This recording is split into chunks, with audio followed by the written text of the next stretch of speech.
María Izquierdo fue la primera pintora mexicana en obtener una exposición individual fuera del país.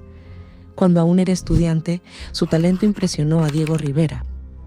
Años después, Rivera, Siqueiros y Orozco ayudaron a frenar el mural que Izquierdo estaba a punto de pintar. Ese suceso cambió su vida para siempre.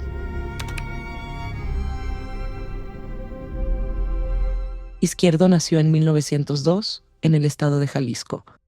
En 1928 comenzó sus estudios en la Escuela Nacional de Bellas Artes y tuvo su primera exposición de óleos un año después en la Ciudad de México. Sus obras llamaron la atención de varios pintores, quienes la calificaron como una joven promesa de la pintura. En una reseña de la exposición, Rivera escribió: "El talento de esta pintora es equilibrado y ardiente, pero reservado y contenido, desarrollándose más en profundidad que en superficie". Su obra inicial representaba personajes de circo, tradiciones mexicanas, naturaleza muerta y retratos, entre otras cosas. En 1930 fue invitada a mostrar sus obras en el Art Center de Nueva York, convirtiéndose en la primera mujer en exponer en solitario fuera del país. Su trabajo fue reconocido en el extranjero, por lo que algunas de sus obras fueron incorporadas a la exposición Mexican Arts del Metropolitan Museum. Durante los años 30 y los primeros años 40, la carrera de Izquierdo fue en ascenso, hasta que en 1945 se le presentó la oportunidad de pintar un mural. Javier Rojo Gómez, jefe de departamento del entonces Distrito Federal, la contrató para realizar un gran proyecto mural en el edificio del gobierno capitalino, hoy conocido como antiguo edificio del ayuntamiento. En ese momento existía un malestar generalizado entre muchos pintores de la época debido al monopolio que ejercían Orozco, Rivera y Siqueiros sobre el muralismo.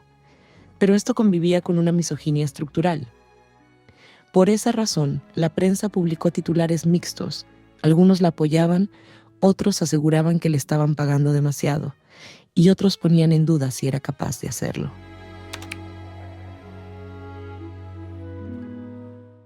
La temática del proyecto era el progreso de la Ciudad de México. El contrato fue firmado y María estuvo trabajando en múltiples bocetos, los cuales fueron aprobados por el gobierno.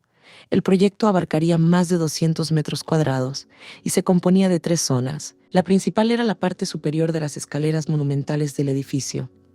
Este es el borrador, el cual utiliza la técnica de guache sobre papel. La segunda zona sería el muro aledaño, del cual se conserva este primer boceto a lápiz. La tercera zona serían los plafones o techo de la escalera monumental. El borrador es un dibujo a tinta, representando las bellas artes. Los bocetos fueron publicados en la prensa en mayo de 1945. María estuvo haciendo cambios y preparando los espacios durante los siguientes meses, pero justo cuando ya estaba todo listo para comenzar el mural, el proyecto se canceló de forma enigmática. En octubre de ese mismo año, cuando Izquierdo llegó al edificio para comenzar a pintar, vio la bodega de materiales clausurada y un letrero escrito a mano que informaba lo siguiente: "Se prohíbe tocar esta puerta por orden superior". La Intendencia. María intentó contactar a las autoridades, pero no obtuvo respuesta. Hasta diciembre se le informó que el contrato quedaba cancelado. Ante ello, María dirigió una carta a Rojo Gómez, quien la había contratado. En esa carta expuso la injusticia de los hechos y solicitó una indemnización, ya que durante todo ese año de trabajo no recibió ningún pago.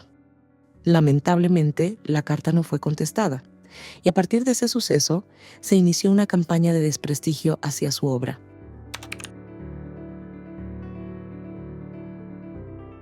Hay un vacío en cuanto a qué pasó claramente. Por un lado, algunas fuentes e incluso Izquierdo aseguran que existió una junta secreta en la que Rivera, Siqueiros y Orozco se reunieron con Rojo Gómez y otros miembros del gobierno para evitar la realización del mural. Se especula que pudo ser por mantener el monopolio, pensar que Izquierdo no tenía la capacidad de pintar en fresco, que las mujeres tuvieran un papel protagónico y activo en el mural, o una mezcla de varias de esas razones. Es importante mencionar que 2 años más tarde, en 1947, el gobierno creó la Comisión Nacional de Pintura Mural, integrada por los mismos Rivera, Orozco y Siqueiros.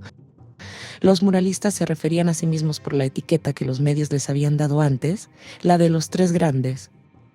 Esta comisión sería la encargada de seleccionar a los pintores que podían hacer murales, así como definir las temáticas de los frescos, lo cual generó aún más inconformidad en el medio artístico de la época. Por otro lado, se dice que el crítico de arte Islas García dirigió personalmente una carta a Rojo Gómez para persuadirlo a cancelar el contrato de María Izquierdo. En esa carta aseguraba que la pintora no tenía las habilidades técnicas necesarias, comentando que pinta peor que cualquier alumno adelantado de cualquier escuela de arte de México. Más adelante, agrega, es de suponerse que la persona en cuestión pintará el fresco. ¿Dónde están sus frescos anteriores? Para ese momento, María ya había tomado cursos de fresco por su cuenta, pues había expresado su deseo de pintar murales años antes. ¿Qué tanto debía demostrar la artista para que se le concediera el proyecto? Diego Rivera recibió financiamiento gubernamental para aprender la técnica de fresco directamente en Italia. A su regreso, se le encargó su primer mural, la creación, el cual no fue realizado al fresco, sino con la técnica de encáustica. Por otro lado, Siqueiros continuó recibiendo apoyo, a pesar de que sus primeros murales fueron criticados. Incluso uno, ubicado en el antiguo colegio de San Ildefonso, quedó inconcluso. Mientras que Orozco no tomó cursos formales de la técnica al fresco, comenzó experimentando directamente en los muros.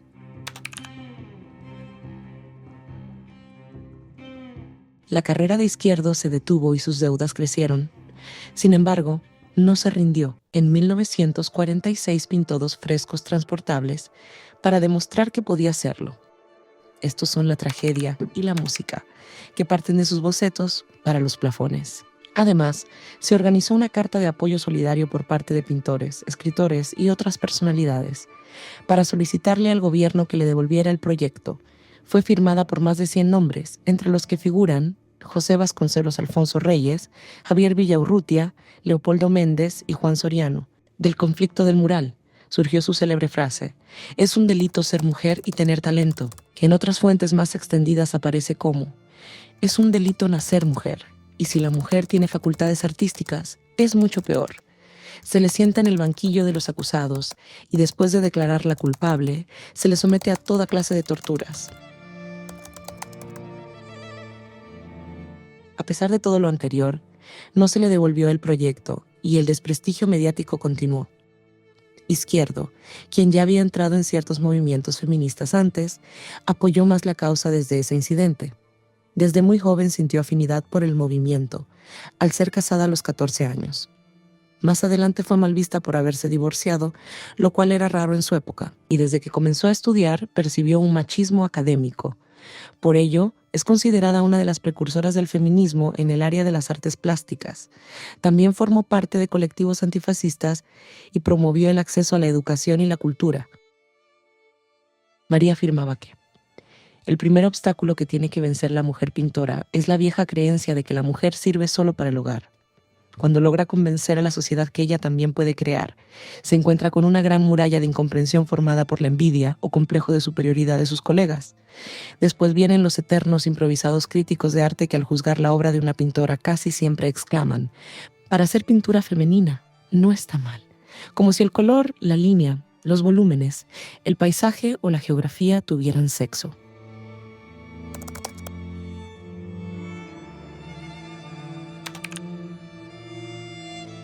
En 1948, María Izquierdo sufrió una embolia que le paralizó el lado derecho de su cuerpo. Aún así, continuó pintando con su mano no dominante, ahora haciendo pinturas más alegóricas. Falleció el 2 de diciembre de 1955 por complicaciones de esa misma enfermedad. Antes de irse obtuvo una victoria, no individual, aunque la merecía, sino colectiva. El 3 de julio de 1955 presenció las primeras elecciones en donde las mujeres mexicanas pudieron votar. Actualmente, el proyecto de Izquierdo es conocido como el mural que debió ser. ¿Cuántas obras más estarán ausentes por motivos similares?